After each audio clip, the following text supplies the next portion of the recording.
Mirror's Edge Catalyst runs at 60 frames per second on consoles and 900p on PS4 and 720p on Xbox One. You know the standard when you hit 60. And you know me, I'm a graphics snob, but simultaneously a console gamer. Those are kind of contradictions, aren't they? And guess what? Try returning a game from getting $30 back on it. Master Race, take that. Oh, and good luck with your busted ass broken ports. That's why I'm a console gamer, because I don't keep games I don't want to keep playing. There are dips here and there, but for the most part it's a very steady 60 frames per second, and since it's a first-person game, I will take that over high resolution. The textures aren't very good, there's some environmental popping, and there's some very pixely reflections, but it's not a bad-looking game. Where it shines is the art style. This is a very sleek-looking game. Basically takes Portal's art style, like verbatim, even like the underground sections when you're in big caves. A lot of white with dashes of blue or red or yellow or purple. And sometimes it's very aesthetically pleasing, and sometimes there's a little too much glare. Like, I'll take a wall that's blue, but I don't want the lighting in the room to be blue, because then it's just, okay, too much saturation. And when a game gets like a 6 out of 10 from other media outlets, that usually means it's a really shitty game. But I actually enjoyed Mirror's Edge Catalyst quite a bit. I did play the first one, and the big changes would be the whole, like, it's an open world thing. And again, I would roll my eyes, but for here, I think it does work. Because this game's fun comes from its moving, from its running, from its parkour. So it's one of the few games where running to mission objective checkpoints isn't a chore. And if it does become a chore, you can always just fast travel, you know, provided you've done the little mini game before. So make sure you do that whenever you're around a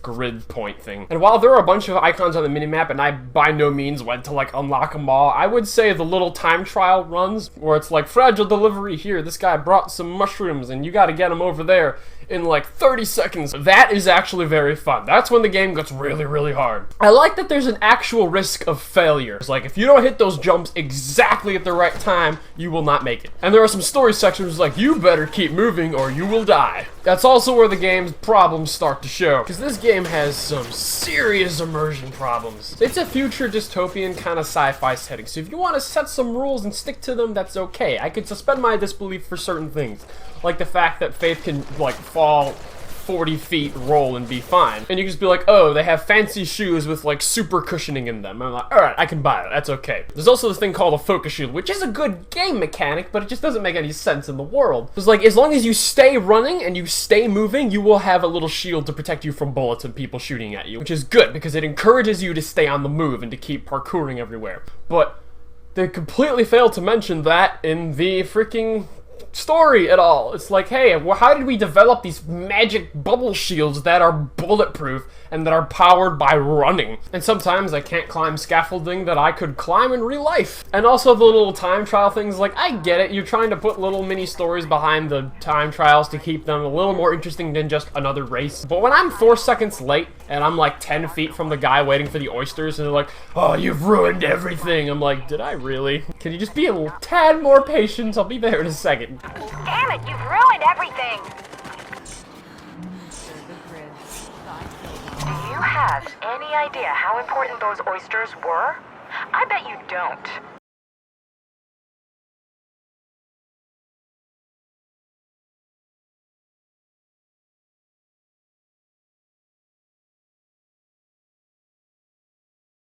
There are also some of those little time trial things that are also like, hey, you can't be spotted. This is a stealth time trial. And there will only ever be like one group of bad guys in the way, and you'll go through them and they'll spot you and be like, oh, you lost, don't get detected. And then you'll do it again, and they'll be gone, and there'll be no one in the way, so you can just run to the end. So what's that? It's like the game saying, okay, the stealth wasn't a good idea, just run it. And also the runner's vision presents this game's biggest problem. What the runner's vision does is, you know, like have little red lines like, here, follow this way, go this way, and it'll highlight like a step or a wall or a bar that you're supposed to, it's creating a path for you, it's telling you where to go, essentially. Now during the little loading screen, one of the little lines it says, well, one of them is, if you see rats the size of cars, you're playing the wrong game, I guess that's Ubisoft's idea of a joke. And the other one is that the runner's vision shows a route, but not necessarily the fastest one.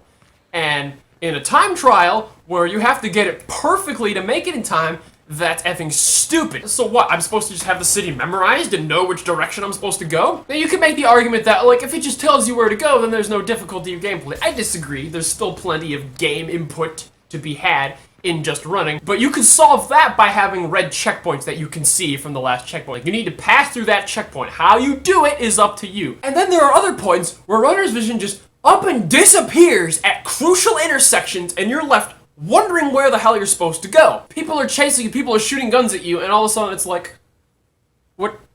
Where did you go? The runner's vision completely glitches out sometimes, and that kind of breaks the game. And again, the city isn't linear enough to just know which direction your objective is and head that way because there's gaps in the buildings and you'll have to turn around and go back. And then the second big change, other than the whole open world thing, is that there are no guns, which was a big mistake if you ask me. In terms of variety, to keep things fresh, you had guns and you had parkour and then you had combat. And that was 3 things, and you take away 1 and now there's only 2, so it makes the game feel smaller. It's a devolution. It's never a good thing. And if they replaced that with like a really good, in-depth, fun combat system, that would be one thing, but they didn't. Combat is stand still and kick. Over and over and over again, and it's the most repetitive and boring and clunky. Especially when, in the cutscenes, Faith is fighting people like Neo from the Matrix, and is like, why can't we do that shit? And she's just standing there, kick, kick, kick. It's so dumb. And there is a punch button, but you can't ever use it, because if they punch them, they'll just like counter and break your arm and push you down. Then there are these black guy enemies. Okay, they're not black. They might be black.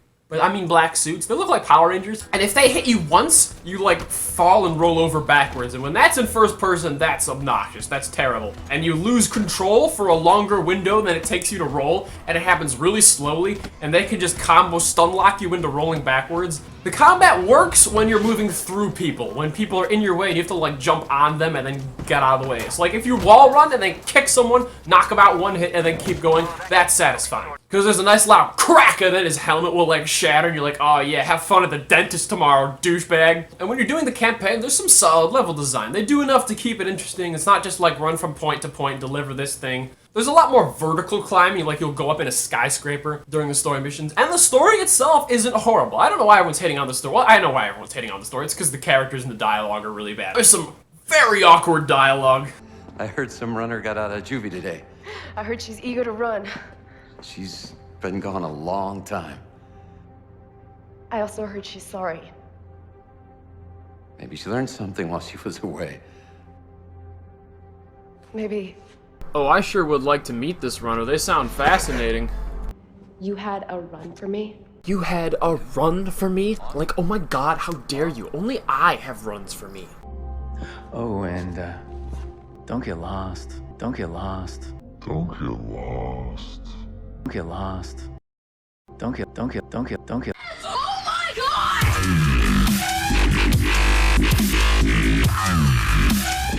But the story itself, like the plot and what happens in the cutscenes, those are fine. I mean, the story is full of annoying hipsters who have to have a stupid hipster word for everything because it's the future and they're hipsters. It's like, oh, what's on the beat, leech? Give me some script. Okay, let's So, realize Noah. this point's gonna... What's the beat? Last day, huh? And constantly strive I thought we'd keep you here forever, Leech. But go ahead. Prove it wrong. Make us some script. Very good script. A third of the script. Just call it money! Icarus and Faith are like super obnoxious. I can't stand them. I mean, Faith is okay. They go for that kind of like, because it's a prequel, or is it a reboot? I don't think one game is enough for you to say it's a reboot. You kind of need to have like a series before you do that. Anyway. And that's their excuse for no shooting combat, by the way. They're like, oh, all the weapons are biometrically linked to the owner, so Faith couldn't use the weapons even if she wanted to. I'm like, so why could you do that in Mirror's Edge 1? Or so this is like Mirror's Edge 0 or Mirror's Edge -1 or whatever. But the fact that Faith is kind of inexperienced and wanting to go off and do something would usually really annoy me. But it's okay because other characters scold her for it. I'm like, Faith, what are you doing? That is stupid. But the game fixes it by Noah also going, Faith, what are you doing? That's stupid. You're gonna get us all killed. And I'm like, okay, as long as another character calls out a character's stupidity, I'm okay with a character being stupid. And Rebecca too. When Rebecca shows up, the story gets a lot more interesting. Since when do you care for what's right? When it coincides with my interests, why are you still here? But I do still have to say, the parkour of the running is fun. This is one of the few games I did actually want to play to completion. And they really upped the scope in the last mission. You're climbing this just colossally huge tower thing, and it's like the Burj Khalifa ×2, except it's white, and that was a good set piece. The only problem is that the bad guy could have just been like, hey, Faith, bang.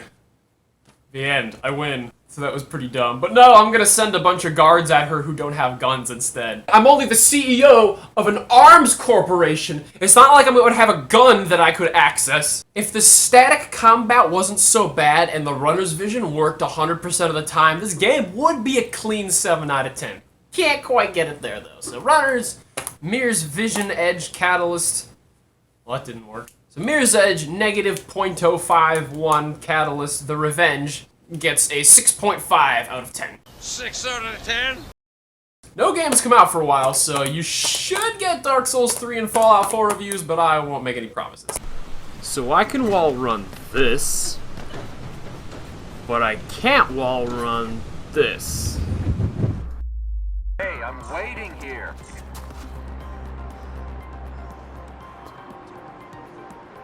Good. The vial is intact. Well done. This will be a tremendous...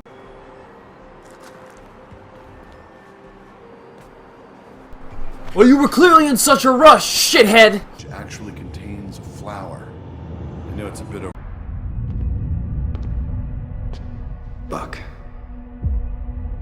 Do you remember me?